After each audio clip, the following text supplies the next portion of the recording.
in closed canopy hardwoods, even if it's white oak or red oak or whatever it is, closed canopy hardwoods are producing 50 to 100 pounds of deer food per year. Just a 150-pound deer. So on average, 150-pound deer will consume 2,000 pounds of forage per year.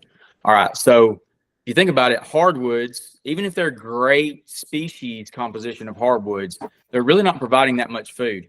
They're only providing it at a certain time of year, and that's in the fall, if you have acorns. White oaks don't produce acorns every year. They're going to be 3 out of 5 years at best, and sometimes it's worse than that. So if you're banking your hunting off of hunting on acorns, man, it's a really, really tough strategy.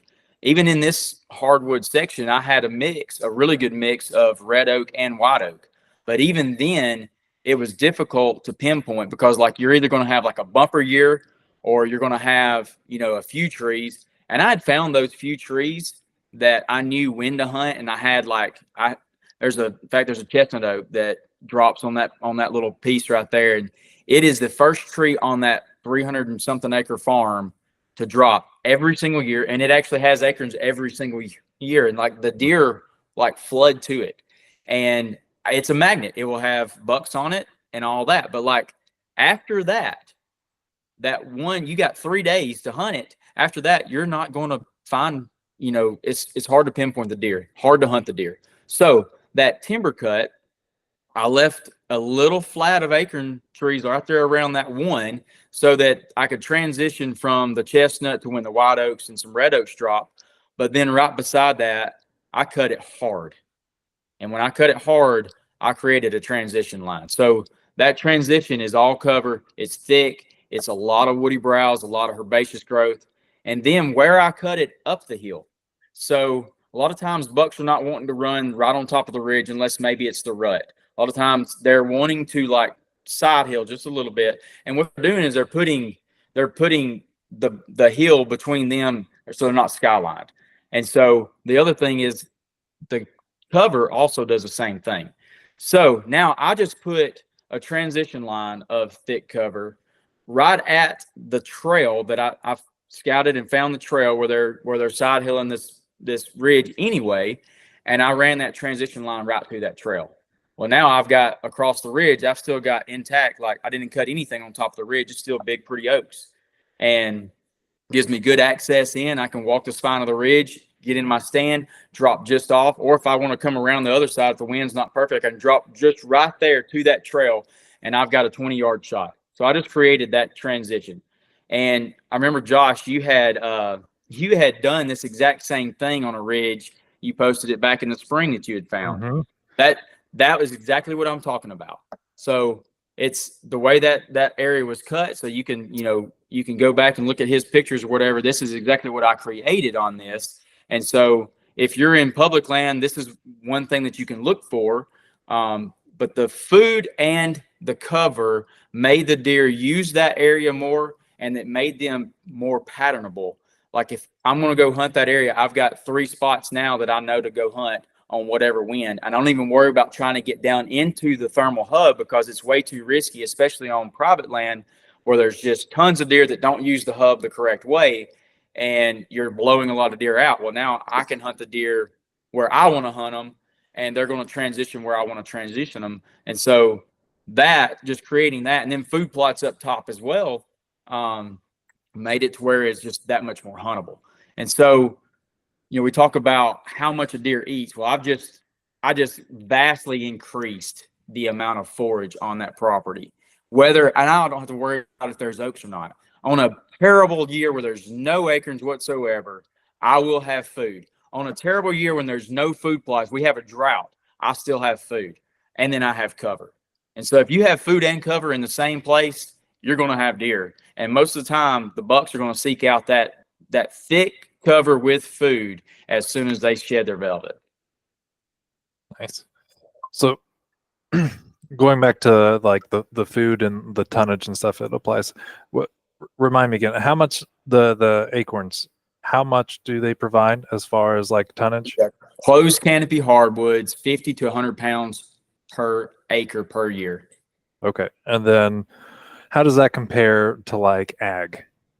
Ag can be a lot more than that. I don't even have the ag numbers. That's shame on me for not getting that. But where I'm going through is habitat and young forest. So think of young forest regeneration as a clear cut.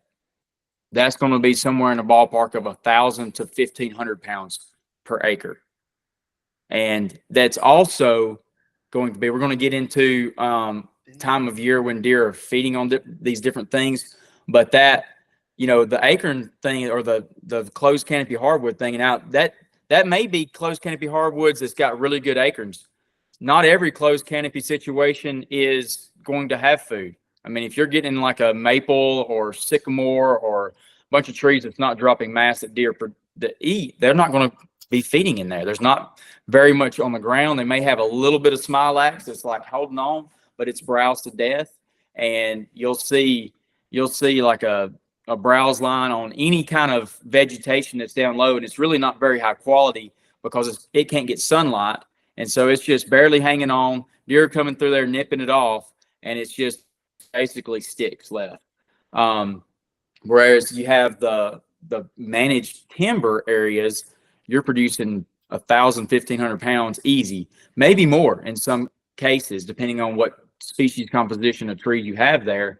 But all of that is available at a longer period of time. It's not like where you have acorns, white oak acorns last a couple months. This is lasting a long time.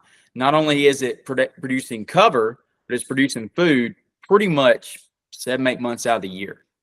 And so, and it's also at a time when the only time really the young forest regeneration is not producing food is after 2 or 3 frosts. But it's still producing cover, and it still does have food in it. I mean, you're going to have blackberries, you're going to have different little woody tips and stuff that they're going to be eating on. So it's like never nothing, but it's always, there's certain times of the year that's really, really high quality. Man, so for those that just heard that should tell you everything you need to know in life. But like that amount of difference in food and the length of like sustainability, I guess, is how you put like 7 or 8 months of food or a month, basically. Here Don't forget the cover aspect of it. Well, right, Yeah. that too. But it's when you put it like that, like you're looking at a buffet versus hors d'oeuvres. Like, I mean, it's crazy. I mean, I've thought about this, but I didn't know those numbers, and that's staggering. It tells me why. Yep. Why native browse is the way to go. Jeez, oh Pete's, dude. I mean, everybody knows go hunt a clear cut. I mean, like there's tons of times, like anybody that's ever hunted in timber country and they clear cut an area, that's what we're talking about. Like that's what this is. And you get only a few years out of it if you're not disturbing it after it's clear cut. So you can take that window of time, 3 to 5 years on a clear cut, it kind of starts staging out and it becomes just stemmy thick. Deer may still use it. Deer may still travel through it, but like the food aspect goes way down as soon as the canopy gets up, 10 feet tall and it shades everything out.